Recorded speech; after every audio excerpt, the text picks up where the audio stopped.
मुंशी प्रेमचंद द्वारा लिखित गबन उपन्यास के अंक 90 में मैं अभी से हिंदी साहित्य के ऑनलाइन क्लास में आपका स्वागत करता हूं।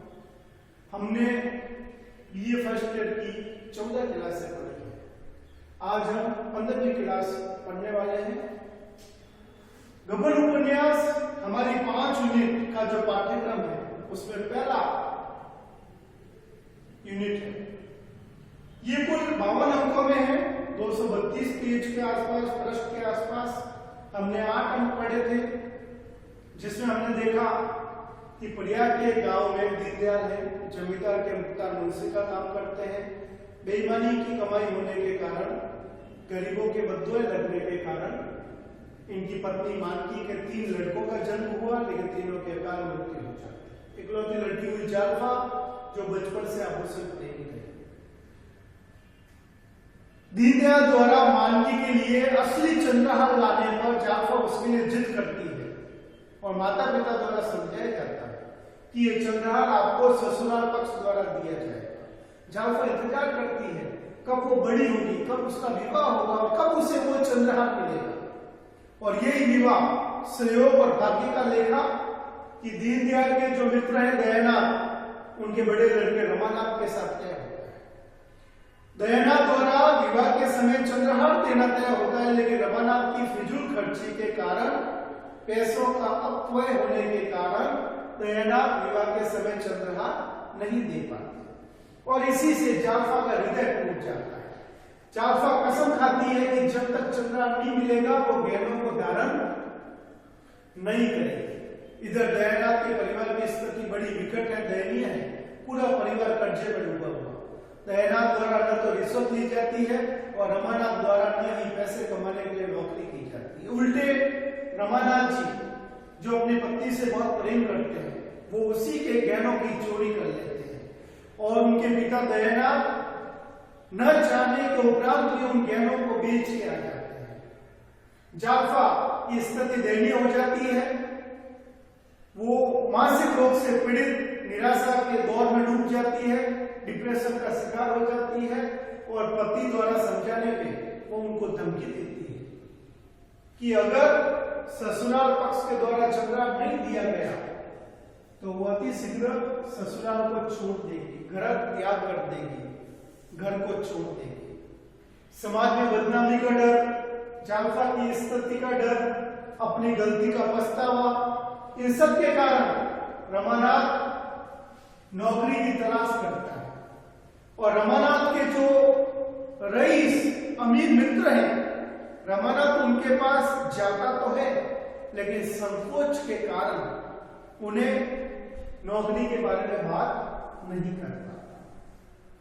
शाम को थका हारा वो अपने पुराने मित्र रमेश बाबू के पास जाता है, जो प्रयाग की नगर पालिका अर्थात प्रयाग इलाहाबाद की म्युनिसिपल पार्टी में बाबू का काम करते हैं।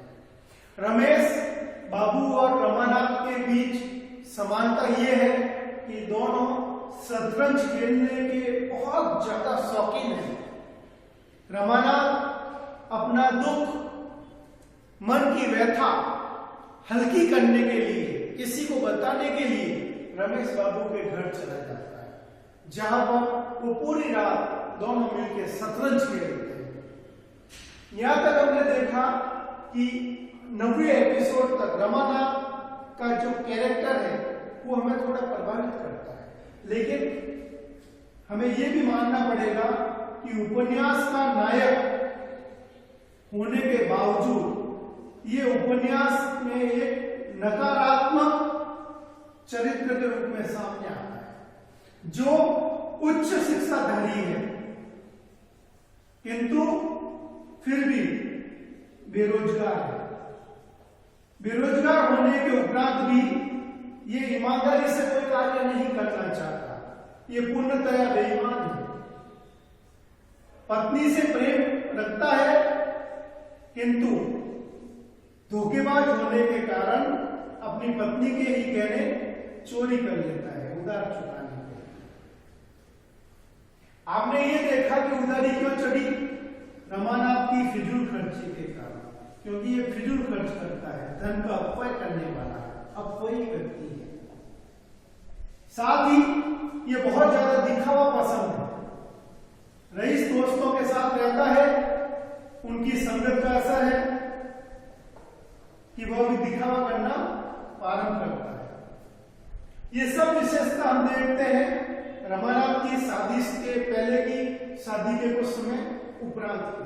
अब रमानाथ उस स्थिति में है कि वो अपनी पत्नी से बहुत प्रेम करता है और उसकी पत्नी कहीं घर छोड़ के चली न जाए, इसके लिए वो नौकरी की तलाश करता है। किंतु ये रमानाथ की फिजूल खर्ची है जिससे उधारी हुई, और ये रमानाथ की बेईमानी है कि वो नौकरी न करके उधारी चुकाने के लिए अपनी पत्नी के गहने चोरी करने का काम करता है। हम इसे चोर भी कह सकते हैं। हमें ध्यान रखना है कि गबन उपन्यास में जो मेन एग्जाम होते हैं उसके बाद स में 2 बड़े क्वेश्चन आएंगे, और उनमें से एक क्वेश्चन रमानाथ या जाफा का चरित्र चित्रण पर आधारित होता है। रमानाथ का जो व्यक्तित्व है, जो चरित्र है, हमें उसे पढ़ते समय अपने दिमाग में बैठा कर साथ साथ लेकर चलना है, जिससे हम रमानाथ की चरित्र की विशेषताएं देख पाए। ये विशेषताएं आपने देखी। अब देखिए 9वां एपिसोड वापस कि रमानाथ अपनी पत्नी की स्थिति से बहुत ज्यादा व्याकुल है, व्यथित है, और जब जाफा उसे धमकी देती है कि अगर उसे चंद्रा नहीं मिला तो वो घर छोड़ के चली जाएगी, तो वह नौकरी की तलाश करता है। किंतु रईस दोस्तों की संगत करने के उपरांत भी, दिखावा करने के उपरांत भी वह उनसे मदद मांगने से संकोच करता है कि कहीं उसे नीचा देखना पड़ेगा, कहीं उसके दोस्तों को लगेगा कि रमानाथ तो गरीब है। तब वो अपने परम मित्र रमेश बाबू के पास जाता है, जो प्रयाग की म्युनिसिपालिटी में बाबू का काम करते हैं। बाबू संबोधन उसी का प्रतीक है। रमेश बाबू और रमानाथ दोनों शतरंज प्रेमी व्यक्ति है। यहाँ पर रमानाथ के चरित्र की ये विशेषता भी मानी जाएगी कि वो शतरंज प्रेमी व्यक्ति है, उसे शतरंज का खेल बहुत ज्यादा प्रिय है। इस तरीके से हमने देखा एपिसोड नंबर 9। अब हम अगले एपिसोड में मिलेंगे वापस, जो होगा आपके एपिसोड नंबर 10। उसमें हम इसी रमानाथ द्वारा जो जाफा